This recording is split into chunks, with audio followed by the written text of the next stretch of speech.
días a todos y muchas gracias por acompañarnos hoy de parte de la Junta Directiva de la Cámara de Comercio, de todo el equipo de la Cámara de Comercio. Este evento lo hemos organizado para ustedes, para los empresarios, para los futuros empresarios, para todo el pueblo de Barranquilla y del Atlántico. Por supuesto, hay invitados del Caribe y de otras partes del país y del mundo. Como es costumbre, queremos arrancar por mostrarles una radiografía de cómo está la economía del departamento y del Atlántico y de Barranquilla, por supuesto, hoy. ¿Qué están pensando los empresarios? Y al mismo tiempo hacer una reflexión de cuáles son los retos que tenemos por delante. Entonces, quiero empezar por una rápida mirada del corto plazo, de la coyuntura económica del departamento y la región. Tenemos para mostrarles, para compartir con ustedes una encuesta en donde entrevistamos más de 749 empresarios. Es la encuesta más potente que se hace en el departamento del Atlántico dirigida a empresarios. No hay una encuesta que entreviste tantos empresarios.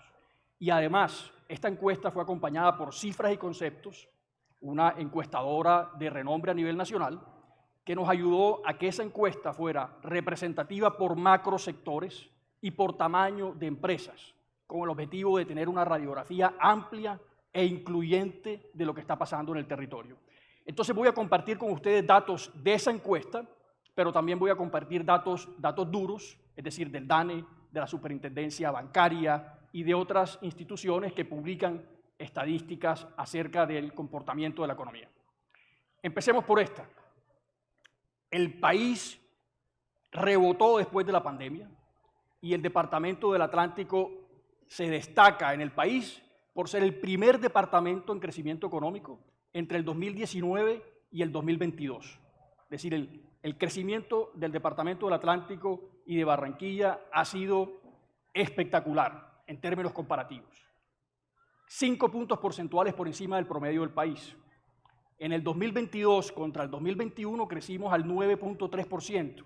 Ahí nos ganó Bogotá, creció al 9.5% en ese año, pero nuevamente crecimos por encima del promedio del país, porque el país creció alrededor de 7.3%. Y ahí en la gráfica ustedes ven un efecto rebote que adicionalmente, como pueden ver, tuvo un crecimiento desbordado bastante grande después de la pandemia que presionó obviamente el sector productivo que apenas se estaba recuperando de esas cuarentenas y de esos problemas logísticos en el mundo. Eso, por supuesto, generó un incremento en la inflación y lo que vemos es que la inflación en Barranquilla y en el Atlántico ha estado por encima, en el mayor número de meses, que la inflación promedio del país. El Banco de la República llega y dice, esto tenemos que controlarlo, vamos a subir tasas de interés, lo ha hecho todo el mundo, no somos los únicos, y eso le pone un freno a la demanda, al consumo y a la inversión. Entonces, aquí tenemos el crédito de consumo. ¿Cómo crece o cómo es la variación del crédito de consumo en Barranquilla y en el Atlántico? Ahí vemos claramente que hubo un repunte importante después de la pandemia.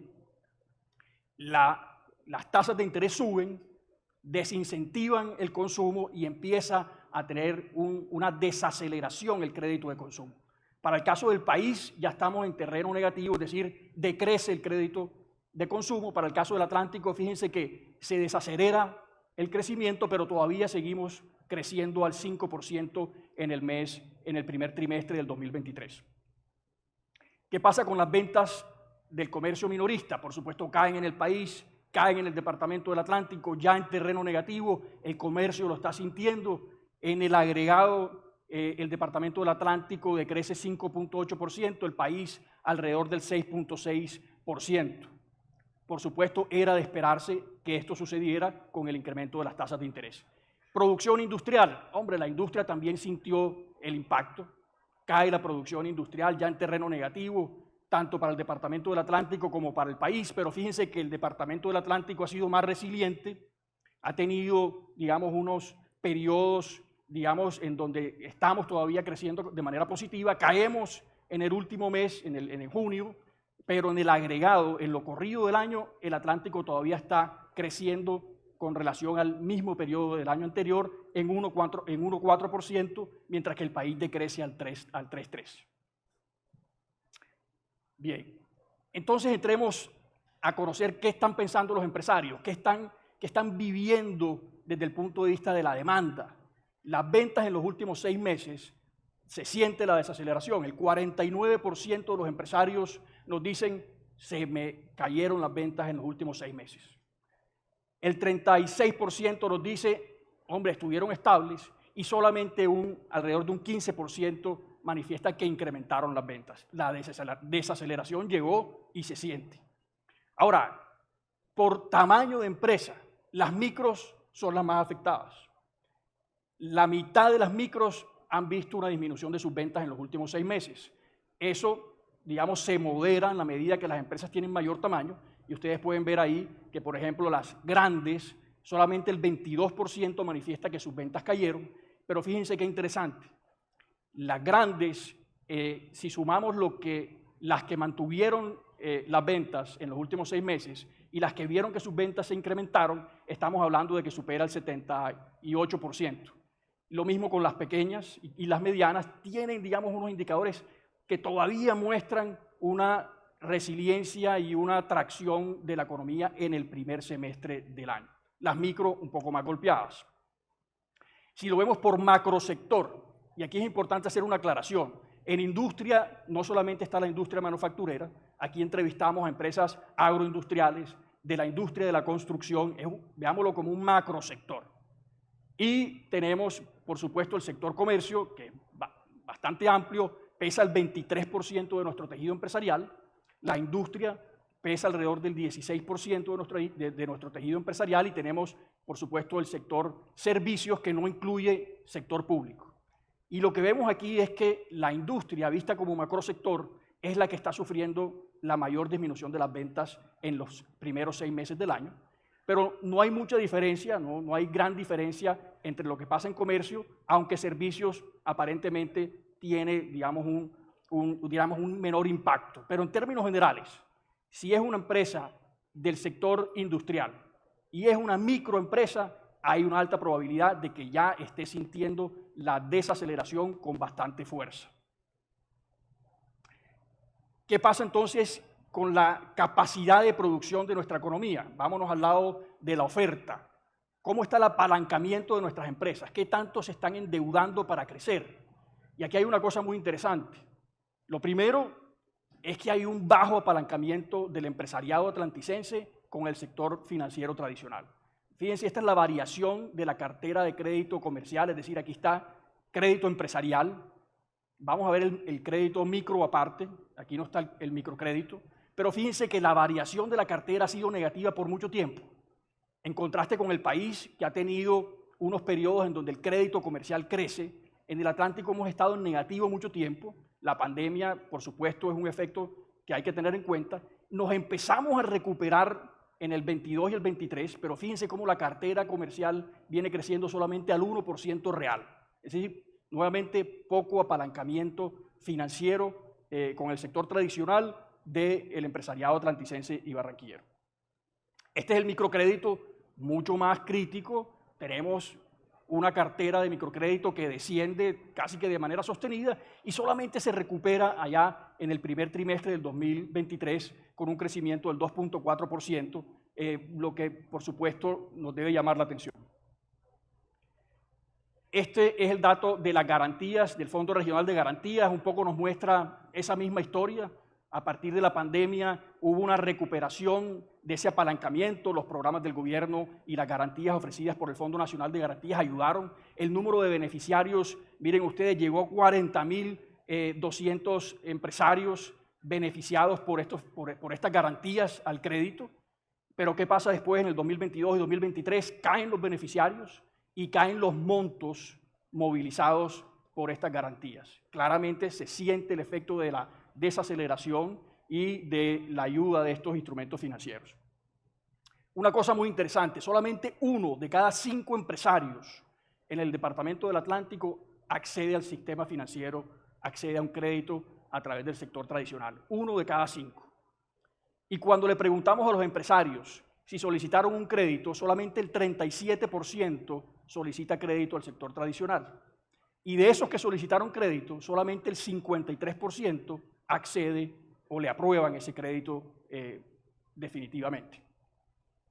Ahora, hay otro tanto de empresarios que no solicita crédito al sector financiero. ¿Cuáles son las razones para no hacerlo? Por supuesto, hay unas coyunturales, las tasas de interés, obvio. Las tasas de interés se duplicaron, el riesgo se duplicó, acceder al sector financiero se ha vuelto complejo, difícil, y los empresarios también, dependiendo de su tamaño, nos dicen otras cosas. Por ejemplo, hombre, utilizamos recursos propios. Una tercera parte de los encuestados dice, yo no solicito crédito porque utilizo mis recursos propios. Otros nos dicen, no tengo capacidad de endeudamiento, hay muchos trámites, es complejo acceder al sector financiero. Por supuesto, el sector financiero está haciendo su mayor esfuerzo, está en proceso, digamos, por parte del sector financiero, dar cada vez créditos, digamos, más fácil, hacerlos más asequibles, pero ahí hay un cuello de botella que debemos tener claramente identificado. Por eso vamos a tener en el día de mañana un panel con Colombia FinTech, con 3 grandes FinTech del país, una local, Liquitech, que va a moderar el panel, para mostrar a los empresarios qué otras alternativas hay distintas al sector financiero tradicional, que por supuesto hay que seguir buscando y explorando. Muy bien, pasemos a un sector fundamental, la vivienda. La vivienda y la construcción tienen un efecto multiplicador en la economía de 1.44. Por cada peso que se invierte en el Departamento del Atlántico en infraestructura, en construcción, en vivienda, genera un impacto a los otros sectores del 44%. Un efecto eslabonamiento importante. Y la vivienda ha sido un jalonador de la economía del Departamento del Atlántico. Miren las cifras, estamos hablando desde el 2016. El crédito de vivienda supera el crecimiento del país, se mantiene a unas tasas superiores al 10%, pero ya en el 2022 hay un descenso. Las tasas de interés, por supuesto, pesan muchísimo. Pesan no solamente, digamos, para los constructores, sino para los hogares que están financiando vivienda. Las tasas se duplicaron, el costo, digamos, de pagar una vivienda se duplica y el riesgo se duplica, haciendo que las entidades financieras también sean más exigentes con a quién le prestan. Por supuesto, fíjense que la dinámica todavía sigue siendo mejor que en el resto del país, la caída en el resto del país es mucho más crítica. El Departamento del Atlántico ha sido líder en vivienda de interés social, canalizando subsidios del orden nacional y generando vivienda para un gran número de atlanticenses y de barranquilleros, sobre todo del área metropolitana de Barranquilla. Pero el gobierno cambió los criterios de asignación de los subsidios y en este caso el área metropolitana de Barranquilla no está en el primer orden de prioridad. Eso hace que ya las ventas de vivienda en el Departamento del Atlántico se desplomaron, cayeron. De hecho, ayer el diario Portafolio publicó que el Departamento del Valle es el departamento en donde más caen las viviendas, una 70% de caída en el último mes aproximadamente de venta de viviendas, y el Atlántico es el segundo después de Valle.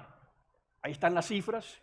¿Eso a qué conduce? Por supuesto, no hay incentivos para que el sector constructor siga construyendo viviendas y esto puede generar, de hecho va a generar, un impacto muy fuerte en la generación de empleo y de eslabonamiento al resto de la economía. Y aquí es clave que los candidatos a la gobernación estudien ese subsidio complementario que implementó la gobernadora Elsa Noguera, un subsidio complementario al que ofrece el gobierno nacional para estimular como medida contracíclica el crecimiento de la economía en el Departamento del Atlántico.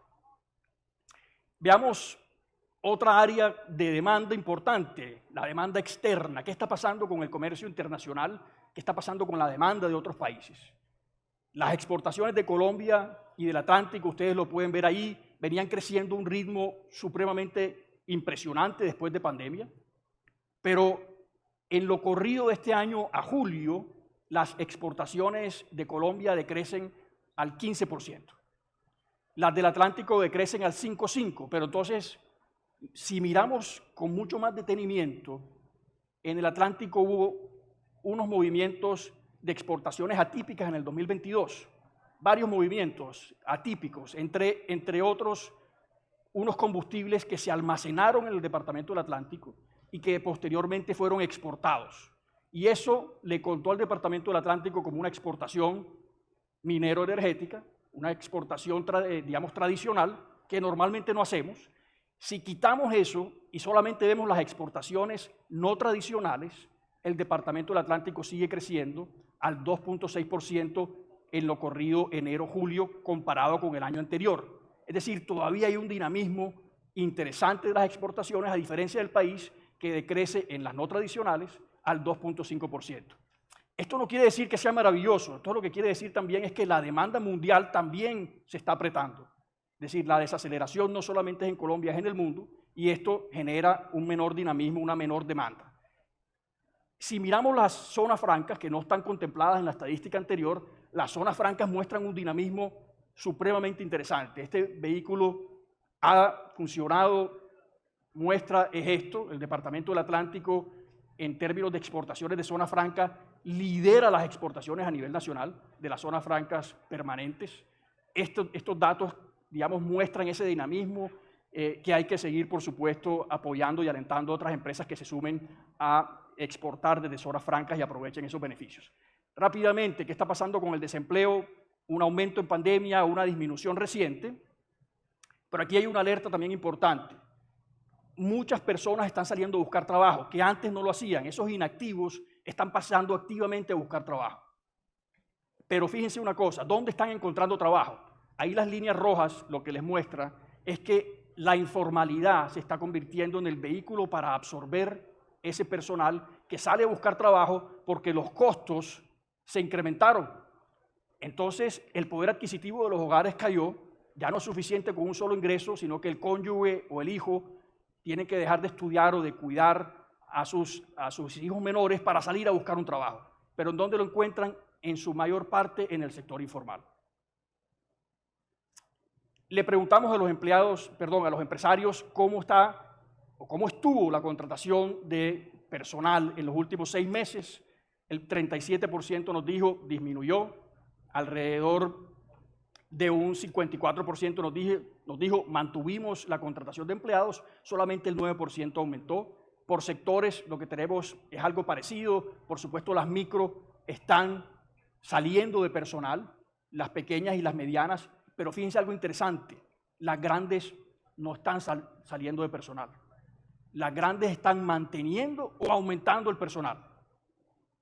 Un dato interesante también a tener en cuenta, ese dinamismo, y ya vamos a ver, sobre todo las grandes tienen mayor vocación de mirar hacia mercados diferentes al interno y exportar. Muy bien, acá está por sectores, el sector de la industria, sobre todo asociado a temas seguramente de la construcción, golpeada por lo que hemos conversado, tiene, digamos, un mayor impacto en, digamos, salir de personal.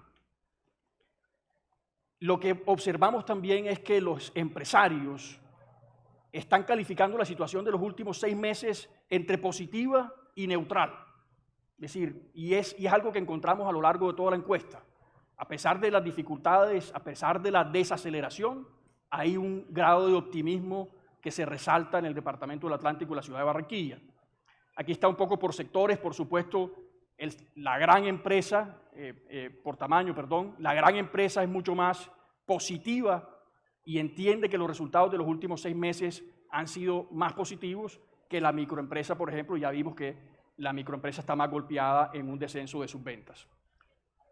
Le preguntamos a los empresarios, y esto tiene mucho que ver con nuestro invitado principal de hoy, con Uri Levin. Uri Levin, ¿qué nos dice? Enamórate del problema, no te enamores de la solución. La Cámara de Comercio podría enamorarse de la solución, de nuestros programas como Fábricas de Productividad, como nuestros programas en alianza con la Gobernación para apoyar emprendedores o para que se exporte a otros mercados. Y podríamos dedicarnos a decir que lo que tenemos es lo mejor y enamorarnos de esa solución. Pero no, nosotros queremos enamorarnos y obsesionarnos con entender los problemas que ustedes atraviesan. Por eso hicimos esta encuesta. Y la encuesta lo que nos dice es que las principales preocupaciones de los empresarios tienen que ver con la demanda que se disminuye, con la carga tributaria que se hace más pesada en entornos de desaceleración, con acceso a financiamiento, por supuesto con los costos de operación, y ahí tiene que ver mucho el tema de las tarifas de energía. Por eso en el día de mañana tenemos un segmento destinado a analizar qué va a pasar con las tarifas de energía, qué soluciones hay, pero adicionalmente vamos a tener un panel en donde empresas que ofrecen alternativas de autogeneración de energía, les explican a ustedes qué ofrecen, qué ventajas tienen y si esas soluciones, sean paneles solares o sean motores a gas, son para su negocio. Vamos a tener un panel muy interesante allí y si ustedes se dan cuenta, este evento de hoy está orientado y muy asociado a cada una de estas problemáticas. Y las que no alcancemos a tocar en este evento las profundizaremos en nuestro trabajo y en nuestro plan de acción del próximo año. Nos enamoramos de esos problemas para ayudarlos a buscar solución. En expectativas, muy interesante lo que les decía, el empresario atlanticense es optimista. El 45% ve la situación futura con optimismo, el 45% es neutral y solamente el 9% es pesimista. Aquí están algunas acciones para implementar, pero por cuestiones de tiempo no me voy a detener en ellas. Quiero llegar al tema estructural. Tenemos que hacer una reflexión que vaya más allá del corto plazo, más allá del hoy, más allá de esta coyuntura de desaceleración. Y aquí les quiero mostrar, concéntrense en las líneas del segmento de abajo, estas líneas de aquí. Fíjense que el Departamento del Atlántico tuvo un crecimiento interesante del producto por habitante en el periodo entre 2010 y 2014. Ahora, ¿qué es lo importante de una economía desde el punto de vista estructural? Que la economía crezca más que lo que crece su población. Porque es la única forma de generar poder adquisitivo, es la única forma de reducir pobreza, de reducir brechas. Ese periodo, del 2010 al 2014, tuvimos un crecimiento entre el 6 y el 8%, el Departamento del Atlántico. En el producto por habitante, el ingreso por habitante en promedio aumentó a ese nivel. Fíjense lo que pasó en Colombia, también un crecimiento interesante, cercano al 4%. Ahí tuvimos un periodo de boom de commodities, un movimiento muy importante asociado a ¿qué? Precios de los commodities estaban altos, petróleo principalmente, el país exportaba unos niveles, unas cantidades interesantes y eso también tuvo un dinamismo que podría ser parte de la explicación. Pero no me quiero detener en esa explicación, quiero que se fijen qué pasa entre el 2017 y el 2019. De hecho, 2016-2019, antes de pandemia, el Producto Interno Bruto por habitante del Atlántico no crecía, estábamos estancados. Antes de la pandemia, el Atlántico y el país estaban estancados en crecimiento por habitante. Nos coge la pandemia, nos recuperamos, pero fíjense qué interesante.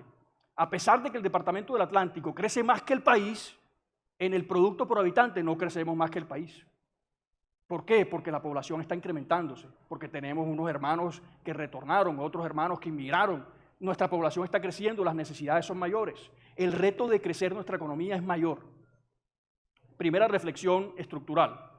Segunda, el apalancamiento financiero viene desacelerándose mucho antes de pandemia, y no solamente para el Atlántico, para el país. Mucho antes de que las tasas de interés subieran, ya el empresariado estaba disminuyendo su apetito por adquirir crédito del sector financiero tradicional. Segundo llamado, muy importante entender qué poder hacer para flexibilizar el acceso al sistema financiero o, como ya les dijimos, encontrar unos mecanismos alternativos de financiación. Aquí hay unas recomendaciones que hacemos con base en estudios que ha hecho la Red de Cámaras de Comercio, la ANDI, con sus propuestas de la nueva industrialización del país. Inclusive, léanse dos artículos de la revista The Economist que le dedican a Latinoamérica en junio de este año y en junio del año pasado. The Economist dice, Latinoamérica tiene una productividad muy baja. Sus trabajadores tienen una productividad muy baja y si siguen así, no van a llegar a ningún lado. Y les proponemos las siguientes cosas.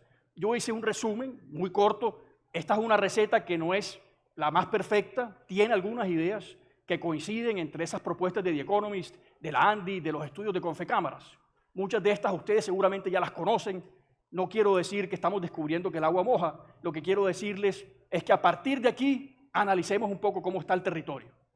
Por supuesto que necesitamos innovación, invertir en ciencia y tecnología, capacitar a nuestra fuerza laboral en capacidades técnicas y tecnológicas, no solamente profesionales, volcarnos hacia la exportación, tratar de aprovechar el nearshoring, tener mayor flexibilidad laboral, lo recomienda The Economist, por supuesto, y ahora vamos a mostrar unas cifras que resaltan un poco más eso. Construir desde lo micro impulsando la movilidad empresarial y el crecimiento de alto impacto. No las leí todas, pero un poco la idea es ver qué está pasando en el territorio. Movilidad empresarial. ¿Qué quiere decir movilidad empresarial? Que una empresa micro pase a ser pequeña, que una pequeña pase a ser mediana, que una mediana pase a ser grande. ¿Cómo logramos eso? ¿Por qué es importante? Miren esto. Los empleados por cuenta propia tienen el 42% del empleo en el país. Ahí, entre ese gran grupo, está la informalidad. Ahí puede que hayan unos casos de contadores, de abogados, profesiones liberales que son empleados por cuenta propia, que por supuesto se pagan más de un salario mínimo y seguramente no encajan dentro de este promedio. Pero en promedio, la informalidad del país, el grueso de nuestra población, no alcanza a devengar un salario mínimo. 67% es lo que alcanza a devengar en promedio. En la medida en que una empresa se desarrolla, crece, empieza a pagar mejores salarios, empieza a generar mayor valor. Primera reflexión, ¿cómo generamos una movilidad una movilidad empresarial que nos ayude a incrementar nuestra riqueza? Y miren este dato que también estructuralmente nos debe golpear muy fuerte. El 23% de nuestros jóvenes entre 15 y 28 años no están estudiando y no están trabajando. O sea, pensémonos como una empresa, la empresa del Departamento del Atlántico. ¿Qué necesita para producir? Talento humano, personal, capital, principales insumos. ¿Qué está pasando con el capital?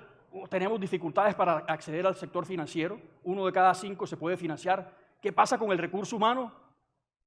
El recurso humano joven, que va a ser nuestra fuerza laboral del futuro, no está estudiando y no está trabajando. No está aprendiendo por la práctica. 23%. ¿Qué pasa con la informalidad? 55.8% de los empleados en el Departamento del Atlántico, en el área metropolitana, están en el sector informal. ¿Cómo los capacitamos con habilidades técnicas y tecnológicas? ¿Cómo logramos que empiecen a trabajar y aprender para aprender haciendo? Otra reflexión estructural. Aquí hay una serie de acciones. Por tipo de empresa, por tamaño de empresa, le preguntamos en qué se quiere concentrar usted en los próximos años para aumentar su competitividad. Esto simplemente es un plan de acción para la Cámara de Comercio. Entender en qué está cada empresa, de acuerdo a su tamaño, y cómo esto encaja dentro de esa receta para crecer y tener movilidad social. Pero esto no lo podemos hacer solos como Cámara de Comercio. Para poder llegar a 75,000 microempresarios que hay registrados en el Departamento del Atlántico, o para poder llegar a 375,000 unidades productivas que no están registradas en la Cámara de Comercio, que tienen una informalidad y una baja productividad, no lo podemos hacer solo como Cámara de Comercio, como gremios, como Intergremial, como la ANDI. Tenemos que hacerlo en equipo ¿con quién? Con el sector público con quien venimos trabajando, con el sector público nacional y cada vez más con el sector público local. Hemos tenido alianzas exitosas con la Gobernación del Atlántico, con la Alcaldía de Barranquilla. Parte de eso queremos contárselo mañana en un conversatorio que vamos a tener temprano a las 8 de la mañana con la gobernadora del Atlántico, conversando lo que hemos hecho en conjunto, sector gremial, sector empresarial, con el sector productivo y cómo eso nos está ayudando a transformar el territorio, a generar movilidad empresarial. Aquí está un poco el tema de la financiación, ¿a qué la utilizan los empresarios? Los empresarios micro, por lo general, utilizan la financiación, si acceden a ella, a materias primas, a comprar materias primas, básicamente, gastos operativos. En la medida en que las empresas son más grandes, pequeñas, medianas y grandes, ya empiezan a invertir en crecer su capacidad productiva, en innovar y en otras tareas que son fundamentales para crecer sus exportaciones. Aquí está un poco el tema de fuentes de financiación. Nuevamente, por tiempo no me voy a detener. Esta encuesta vamos a publicarla en nuestra página. Quiero entrar al tema de exportaciones.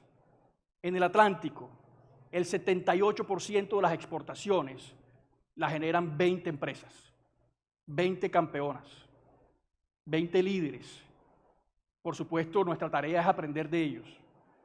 Y parte de lo que queremos hacer es que estos líderes nos generen unos testimonios de inspiración, que nos generen un conocimiento que se pueda irrigar a otras empresas. Eso lo vamos a tener en paneles. En el día de hoy, en la tarde, vamos a tener paneles con presidente de Ultrasem, que nos acompaña acá, Juan Manuel Ruiseco, va a estar L'Oreal, va a estar Ternium, contándonos un poco su experiencia como grandes empresas que, por supuesto, enfrentan dificultades, pero han superado esos desafíos. Y la Cámara de Comercio también va a tener una especie de masterclass, unos videos con las mentes de empresarios del territorio que esperamos poner a disposición de los demás. ¿Cómo aprendemos de lo que hacen estos 20 grandes campeones? No son los únicos. Por supuesto, aquí fuera de estos 20 hay otros grandes jugadores que exportan, pero en porcentaje lo que queremos resaltar es, tenemos que lograr que este conocimiento, esta pujanza de estas empresas se irrigue al resto del tejido empresarial. ¿Y por qué? Porque fíjense qué pasa con Costa Rica y fíjense qué pasa con País Vasco. Son dos ejemplos. El País Vasco, que es una región de España, no es un país, a pesar de que ellos se consideran y se sienten como un país así como la región Caribe, el País Vasco es una región de España que se puso en la tarea de decir, nosotros nos vamos a desarrollar a punta de esfuerzo propio, no vamos a esperar que nadie nos traiga soluciones de afuera. Y fíjense qué pasa con País Vasco.